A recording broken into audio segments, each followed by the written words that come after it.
நீலகிரி மாவட்டம் உதகையை அடுத்துள்ள முட்டிநாடு மற்றும் அதனை சுற்றியுள்ள சிவச்சந்தூர் நகர், செல்வி நகர் மற்றும் ஈஸ்வர நகரை சார்ந்து 600 குடும்பங்கள் வசித்து வருகின்றனர். இவர்களது ஊரிலிருந்து உதகை மற்றும் குன்னூரில் உள்ள பள்ளி மற்றும் கல்லூரிகளுக்கு மாணவ மாணவிகள் சென்று பயின்று வருகின்றனர். இதேபோல் அரசு பணிக்கு செல்பவர்கள், தனியார் நிறுவன பணிக்கு செல்பவர்கள், விவசாய விளைபொருட்களை கொண்டு செல்பவர்கள் என அனைத்து தரப்பு மக்களும் அரசு பேருந்தையே நம்பியுள்ளனர். இந்நிலையில் இவர்களுக்கு காலை 6, 8, 10 மற்றும் 11 மணிக்கும், மதியம் 1:30, 3:30, 5:30 மற்றும் 7:30 மணிக்கு அரசு பேருந்து இயக்கப்பட்டு வந்தது.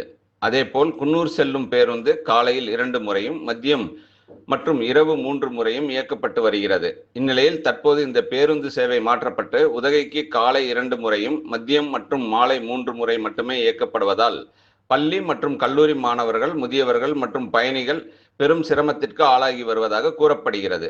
மீண்டும் பழைய மாதிரியே பேருந்துகளை இயக்க வேண்டும் என உதகையில் நடைபெற்ற மக்கள் குறை தீர்க்கும் நாள் கூட்டத்தில் கிராம மக்கள் மாவட்ட ஆட்சியரிடம் மனு அளித்துள்ளனர்.